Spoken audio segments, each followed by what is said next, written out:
What's your best idiot neighbor story? I was off sick one day and my roommate came home from lunch and checked the mail. We got a letter with no return address sent to the rooftop grass smokers with our address on it. We knew it was for our next door neighbors since one of them had a chair on the roof and smoked up there. Since it had no actual name and our address on it, I was like, hell yeah, I'm gonna open this and it'll be hilarious. As I'm opening the taped envelope, a little bit of white powder sprinkled onto my lap. My roommate and I looked at each other and were like, what the f? So I got up and took the letter outside to open it. A crap ton of white powder came out of the letter when we took it out of the envelope, so we grabbed a Ziploc bag and some tongs and sealed up the letter. The letter was typed and said random stuff like, to the a-hole who likes smoking grass on the roof and yelling at people in the street with kids, you'd better have a good insurance because I'll damage your stuff. I'm ex-military and have nothing better to do than to watch over you. You pissed off the wrong guy, blah blah blah. And at the end of it said, by the way, the substance in this envelope is toxic, so you might want to get yourself to a hospital. Who's the jerk now? At this point, we were half laughing, half concerned, so I called the cops just in case. They took it very seriously and sent out everyone. Cops, paramedics, fire trucks, RCMP. My roommate works for them. In the tactical unit, our version of SWAT, the street was closed off, we were quarantined to our garage, and every neighbor who was home at the time came out to take a look. Everyone was told to go back inside and stay put. The tactical team got suited up in hazmat suits and went into our house to test the letter or envelope. We were in the garage for almost 3 hours. The tactical guys came back out and said the substance was found out to be non-toxic, but they still had to do some more tests to figure out exactly what it was. At that point, we were taken into the ambulance for a look over and then back to the garage. Turns out the white powder was freaking pancake mix. The roommate and I, along with the cops and tactical guys, burst out laughing together. We thanked the response teams and they left. The police stayed behind to get our statements and question the next-door neighbors to whom the letter was supposed to be sent. A detective followed up with us a couple of times. Since it was a threat and sent through the mail, it was a serious offense. The letter or envelope was sent off to forensics for testing. Unfortunately, nothing was found and the case was closed. The people in that house caused some crap the entire time they lived there. Noise complaints, trash left everywhere outside, etc. But this incident really takes the cake. Luckily, they have all since moved out. Jerkbags. Did you at least make pancakes? Story 2. I grew up on a small farm with cows, turkeys, etc. Across the street was a small produce farm. When I was 6 or so, we got a new neighbor. He had been a corporate lawyer in New York City and then woke up one day, said, I really freaking hate my job. I'm going to buy a farm and raise exotic animals. This guy did not know much, but by gods he had a dream and he wasn't going to give up. He and his wife were both city folks, born and raised in New York City. We moved in during the winter and he asked my dad a lot of questions about pens, fences, vets, and the works. Spring came and I was awakened by frantic knocking at the door one fine morning. It's the wife, Jen, panicking because it smells like poop. Is there a problem with the sewer? Who do we call? My mom starts laughing, which frustrates Jen more. My mom explained that it was spring and the produce farm across the street just laid down their fertilizer. My mom had to further explain that fertilizer is just a nice word for cow crap. After she laughed, we could hear her screaming at her husband that she hated it here and this was the dumbest idea he's ever had. And she wants to go back to the city. Keep in mind that our houses were pretty far apart as we were both on 6 to 10 acre lots. She could really project.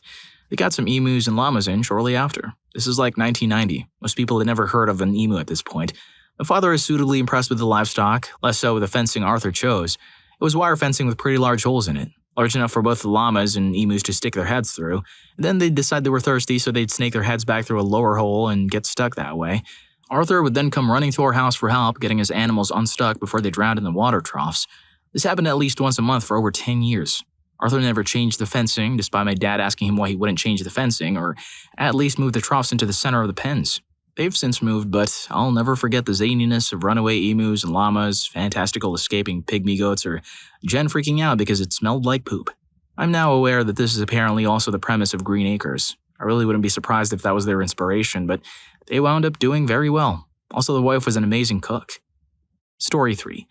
My parents' house is on top of a hill, and our backyard had an awesome downhill for sledding. The hill had like 2 or 3 big trees on it, but it was otherwise clear. We moved in when I was 2 or 3. The bottom of the hill was this flat space with a bunch of dead trees and rocks.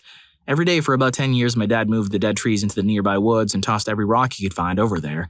By the time we were old enough to sled, we could do so safely, and the place was a great area to sled. This particular chunk of land was unallocated and part of no plot. Strictly speaking, given local laws, my father cared for the unallocated land for 10 years with proof, that land got absorbed into our plot or ownership.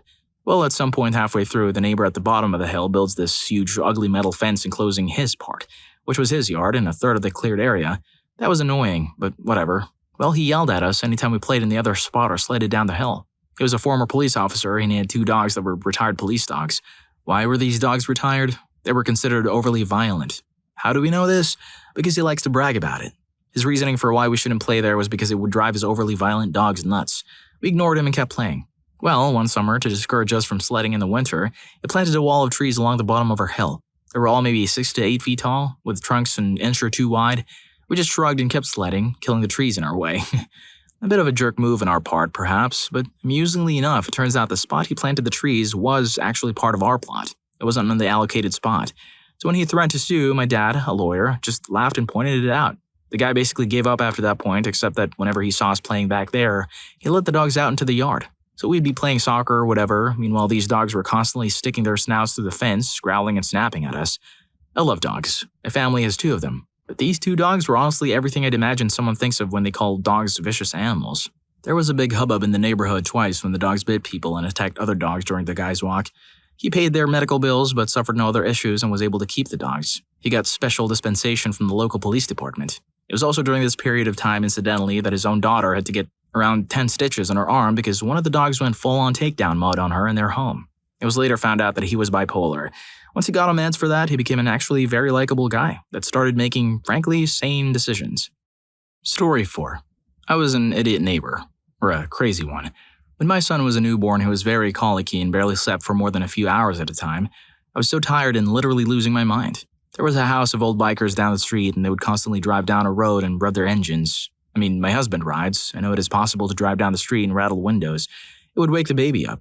So I went down there and asked very nicely. I said, "Hey guys, I know it's your street too, but I have a young baby who you wake up every time you do that. Can you guys just not rev your engines on the street?" They seemed super cool about it and I was so thankful. But it made it worse, not better. Now it was like a game to really rev when they went by my house. It became like the telltale heart and started to drive me mad. Every time I heard it, I became one step closer to buying a machine gun and mowing them down. I became completely irrational one day and stormed down the street. I burst into their backyard where they were hanging and yelled at them like a crazy person, threatened to kick their bums, call the cops, slash their tires, whatever it took for them to stop freaking revving their engines. It finally stopped, but I'm still embarrassed by how crazy I acted. Sleep deprivation is a hell of a ride. They were being jerks. You were justified. Revving engines like that around houses should result in people losing their license. Also, don't forget to hit that like button and subscribe to my channel for more amazing stories. Story 5. The most idiotic neighbor I had was this woman we lived next to in a council estate. From day one of her moving in, it was a catastrophe. Constant banging on the walls, screaming, loud music, you name it. They partied on any day of the week. The music so loud our beds would vibrate. One night we heard screaming outside in the front, and I remember my mom grabbing us all out of bed and shouting there was a fire next door. She dragged us outside in case the fire spread. Our houses were all connected. So there we are, my mom, older brother, younger sister, and myself stood in the pavement in our PJs, watching while my neighbor stands in front of her house shrieking while her house is billowing smoke, and all of the partygoers scurry out of the doorway and down the street, leaving her to deal with this herself. Her 3-year-old son was left to wander up and down the road during all of this. She doesn't call 911 herself because she's still off her or whatever. The fire brigade came and put it out and gave her a good bollocking about it. Turns out it was a deep fat fryer fire. They all got so messed up on whatever it was they were taking and had all passed out and left the burner on, and the oil pan had exploded and set their entire kitchen on fire. I remember a few weeks later being in the back garden of my house and you could see through their kitchen window that my neighbor hadn't bothered to clean up the singed black wall or ceiling or make any attempt to paint over it. You could actually see where fat had splattered all up the walls and burned onto the wallpaper. This same neighbor's boyfriend also once threatened my mom once because she went over to tell them to turn the music down, after months of having it thumping through the walls. Thankfully, she moved out after a year or so, leaving behind the blackened kitchen and doors kicked off their hinges. Story 6.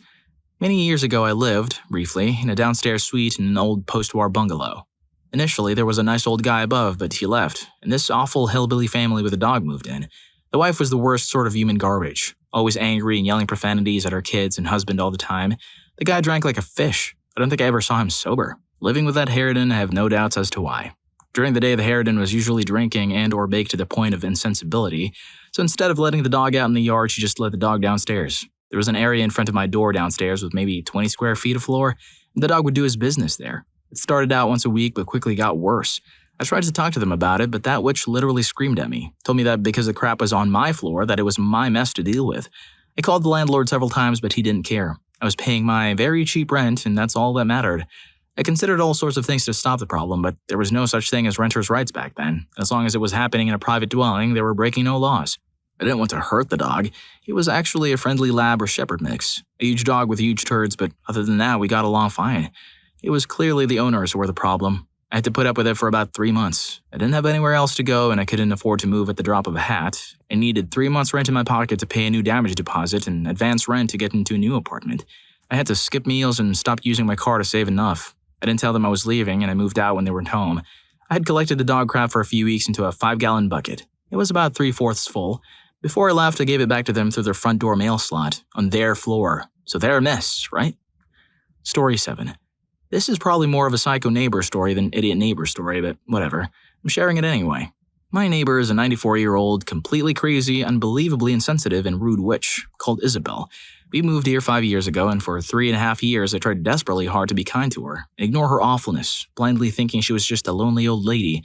Eventually I realized that she's just a she-devil. There are so many crazy stories that have come from living next door to Isabel, but the pigeon tale is one of the most memorable. It was the summer after we had moved in, by which time it had become fairly normal for Isabel to come wandering into our house. That day, she came in through the front door in quite a hurry, a feat itself when you're 90 years old. She was bursting with excitement to tell me all about how she had solved her latest crisis.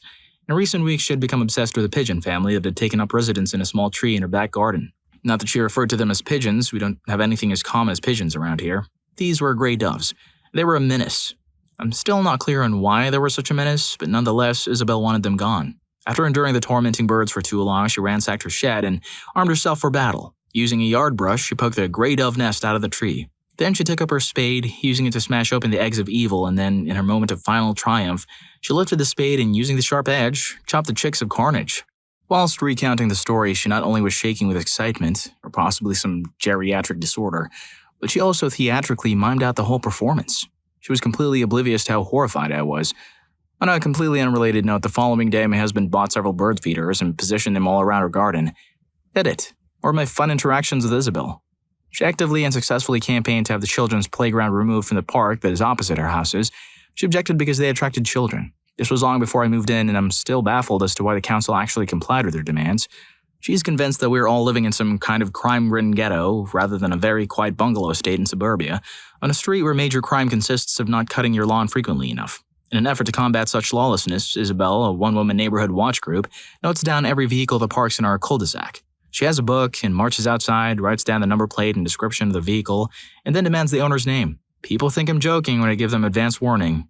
Her hearing is pretty bad, which isn't a surprise given her age, and gets names wrong. The bigger issue, though, is that she refuses to listen when you try to correct her. Even more annoyingly, she will correct me when I refer to my husband or stepson or whoever she's talking about. I have a heart condition that limits my life to quite an extent, and Isabel has made increasingly unpleasant comments about it and me. At my wedding reception, she managed to call her my mom and said, "I bet you're relieved she's not your burden anymore." My poor mom was too shocked to respond. Our home flooded a couple of years ago due to a burst pipe. Though our insurers were amazingly good, it was incredibly stressful. We had to move out for 6 months, watch as most of our belongings were thrown out, and deal with a constant stream of loss adjusters, drying teams, tradesmen, etc., etc., etc. Whilst all this was going on, Isabel came over frequently to complain that we hadn't weeded our front garden and that the rubble from the renovations work was an eyesore. It was in her back garden. She could only see it if she stood on a ladder to look through the trellis. She told me one day that the postman had injured himself in the pile of rubble by the front door. The only rubble there was a broken brick, and it wasn't anywhere near where the postman would be. I asked the postman, and he knew nothing of it. Whilst working in her home during the flood repairs, the plumber, a very close family friend, was summoned by a shrieking Isabel to look at our leaking washing machine. When he got there, not only was there no issue with the washing machine, but the carpet tiles around it and under it were bone dry. She then spent 20 minutes telling him about me being a lazy witch. While we were on holiday in Portugal, Isabel rang me to inform me that she had caught some vagrants going through her bins, and that we should probably prepare to come home to a burgled house. Once home, we discovered that she had actually just seen my sister-in-law and her husband, who Isabel had met countless times, who had come over to check on our chickens. They had got a pizza on the way over to our place and had thrown the box into the recycling bin on the way out. When I confronted her on this, she claimed that it was just her getting confused. BS. She's got more marbles left than most of us ever have. That day was the day I told her I'd had enough of her crap. We have huge picture windows at the front of the house, and they look out into a very pretty park. Rather than obstruct the view with blinds, we had a company out that put a film on the windows, so from the outside you only see a mirrored reflection. The day they were installed, I heard a noise and looked around to see Isabel's face scrunched up against the window trying to look in. Even my dog, normally terrified of her, looked amused. When I told my husband about it when he came home, he pointed out the smudged outline of her makeup that had been left behind. We left it there until the rain washed it away, partly for entertainment and partly to shame Isabel. I don't know if the latter worked, because by then we had abandoned tolerating her. Lastly, and I should clarify that this is only an observation, but nonetheless a slightly alarming observation, people around Isabel don't seem to last very long. Her first husband passed away in his 40s of some complication of multiple sclerosis, or as Isabel calls it, multiple sclerosis. Her son and only child passed away of a heart attack aged 35. The next husband was someone she met while visiting a friend in hospital. Apparently this guy was ready to be discharged but had nowhere to go, so she took him home with her and later married him. He passed away within 2 years of unknown causes. Husband number 3 was married to her when we moved here. I never met him, partly because she inexplicably refused to allow him to live with her, and partly because he passed away a week after we moved in. She appears to have had another gentleman call her recently, and frankly, I'm not too optimistic about his future. This story made me rage. Does she still bother you? I want more stories. I hope you enjoyed the video, and if you made it this far, I'm sure you'll also enjoy What Was Nice Until Idiots Ruined It. Story 4 definitely takes the cake. See you in that video.